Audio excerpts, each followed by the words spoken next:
Hello and welcome back to my channel. It's Tamsin here at Beginners Quilting Hub. This video is all about block 4 of the Home Town Sew Along, and we're going to be making the sunflower house block. Now I've already done the preparation and cut all the shapes out, sewn them, and I'm at the kind of pinning and gluing stage, and I thought you might like to jump in here and see what I'm up to. I find the hardest bits of these blocks are the little bias edges and getting these ends tucked under as neatly as I possibly can, glued in place without them coming apart, and then yeah, just getting them in the right position. So the same here with the little chimneys, but I really think they add something, so they're worth taking the time and doing. So if you're umming and ahhing about that, honestly have a go. Yes, it does take a bit of patience, but it's worth it. So I've got all the house pinned down. I just need to finish putting the 3 windows in, and then we can start doing the main sunflowers. This is a really satisfying part of the whole process, and that is removing the pins. I really enjoy this part.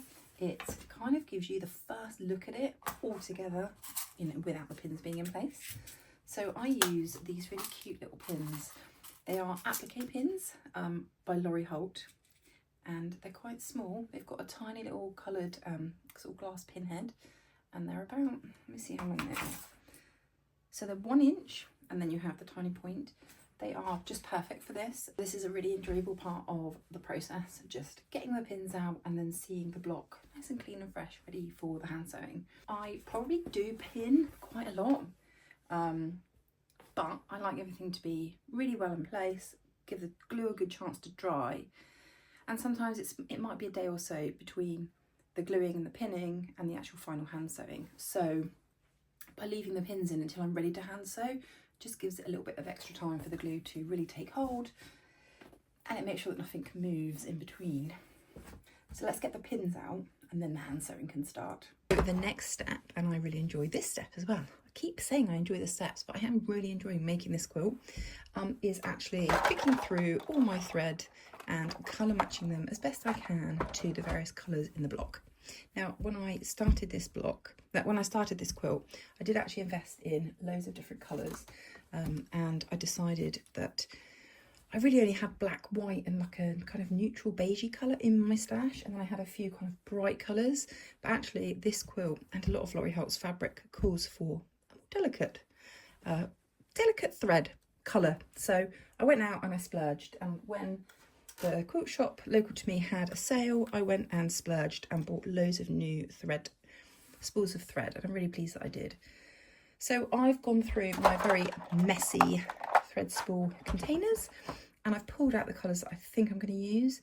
So the pinks, I don't have one that exactly colour matches this one, but I think I always tend to err on the side of let's go a bit lighter, because that tends to blend in a bit better. So I've got the pink for all the various parts of the pink house. The blue, I mean, you know, I could get away with any colour really for this one, but we may as well use the blue as we've got it. A couple of different greens that will hopefully mix and match in with the leaves. Brown for the planters, the chimneys. I've got this lovely colour, and I'm going to add this to my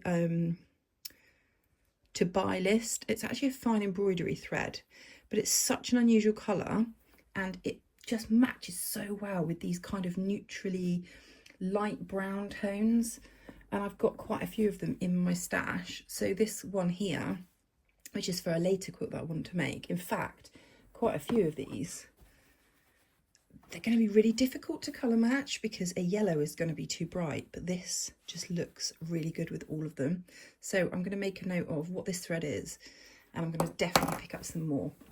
Anyway, let's put those back. I've got some kind of slightly off-white, like an ecru colour, to do the windows and the door, and my gold to do my sunflowers, and this will also do the centres of the sunflowers as well. So I think I'm good to go. So I'm going to dig out my hand sewing kit and let's get going. So the first thing I'm going to do is sew around the whole house block, the whole house. So I'm going to go all the way around here and around the roof. That gives it a really good basis for me to then work on and sew all the smaller pieces. Plus it's really satisfying to know that you've done the kind of bigger piece, and then you've just got all these little pieces to do. And as I go along, if I need to slightly adjust anything, so these leaves I think have just moved as I've been pulling the pins out, so they're no longer connected. I will just make sure that everything is in the right place when I come around to sew it. But at least the glue gives you a really good chance of getting everything in the right place, and you don't have to pin everything and leave pins in when you're hand sewing. This looks like quite a big job. There's a lot of hand sewing on here compared to the other blocks, especially these little leaves. I like doing the bigger pieces because you can kind of get into a bit of a rhythm. But hey, let's get going. So there she is, the sunflower house. Now I have to admit, this has definitely been the most challenging one for me in terms of the machine sewing around all of these curved pieces, getting these leaves coming out the right shape, and also the sunflowers. It wasn't tremendously difficult, but I think it's the most challenging one so far. And also these tiny little rooftop chimney pots, the little bias binding on the tops were fiddly as well. And I think this one took the longest to hand sew because there was so many colour changes and, you know, little pieces. But it's turned out lovely. I'm really pleased I persevered and followed Laurie's steps and got this one made. This is block number 4 of the Home Town Sew Along, and I love it. I love it, I love it, love it. I love the pink. I just think the pink houses are gorgeous, and trying to add the 3 different pink, I think it's given it just the right amount of contrast, and then the kind of crazy door fabric that I've used. But yeah, I'm really pleased. These blocks are really coming along now, and I'm so excited to see how this whole quilt is going to look. They are really heavy, these blocks. This quilt is going to definitely be a heavy quilt, and I'm not even contemplating quilting this myself. I'm going to definitely send this to a long arm because the amount of love, the amount of work, and the amount of effort, and the amount of time that's gone into all of these blocks, I want a professional to do the long arming for me. That way it's going to be perfect. But that's it. Thank you so much for joining me. I hope you've enjoyed this video. If you have, please subscribe to the channel. Just drop me a comment and let me know who you are, and whether you're joining in or whether you're just following along and enjoying the blocks that both Rachel and I are creating.